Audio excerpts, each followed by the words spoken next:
Hello students, today I am going to teach you chapter number 3 of your 10th class, which is linear equation of two variables, and the other name of this chapter is pair of linear equations of two variables. Okay, now pair means every time you have two equations here, so that's why there is a concept which is called system of linear equation. So this is the concept that you have to remember while studying this chapter, that is system of linear equation. System means more than one equation.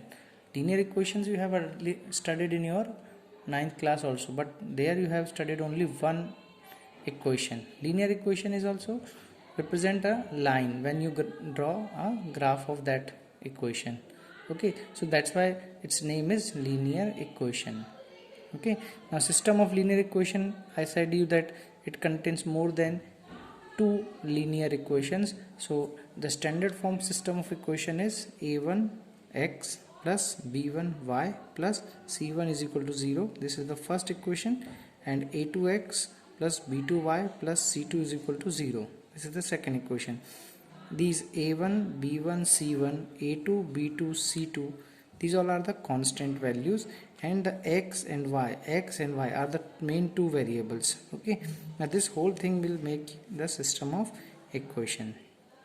Now what we have to do here in this chapter, we have to solve these equations.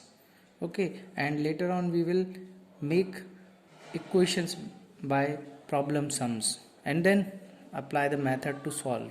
Okay, so firstly we have to know that why we solve this thing, how can we solve system of equation. So that's why we have a topic which is known as condition for solution of system of equation. These conditions are very compulsory condition so that you can solve the system of equation. Okay, here you have to check some ratios. So in first condition, if the ratio of a1 upon a2 and ratio of b1 upon b2 is not equal, so I had written here that a1 upon a2 is not equal to b1 upon b2, so the system of equation has unique solution. Means on solving this equation by any method, you will get some unique values of x and y. So I had written that thing, equation has unique solution. Okay, now the same condition will represent some different case, and that case is system of equation represent intersecting lines. Means if you plot two lines, if they intersect, then definitely a1 upon a2 is not equal to b1 upon b2, or you can see yourself that if a1 upon a2 is not equal to b1 upon b2 and you plot these two lines, the lines will intersect. Okay, again the third condition, same condition gives you the third case, which is called system of equation is consistent.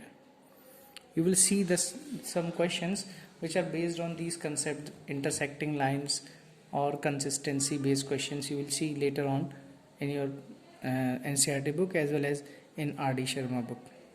I'll also explain you later when we studied the methods of solving the linear equations. Okay, now the second condition is a1 upon a2 is equal to b1 upon b2 but not equal to c1 upon c2.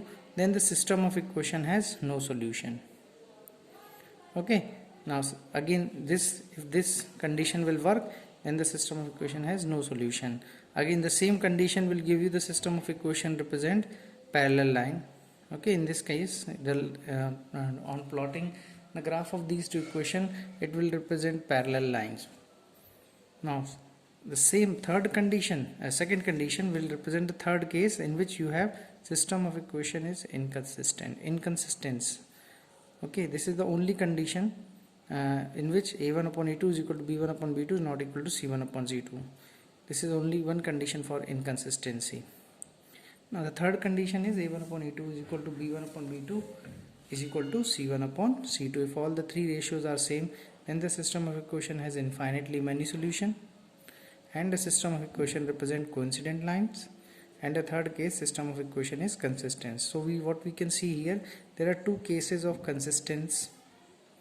If a1 upon a2 is not equal to b1 upon b2 is consistent, and a1 upon e2 is equal to b1 upon b2 is equal to c1 upon c2 is consistent. So we will see different types of sums on basis of these two conditions. Okay.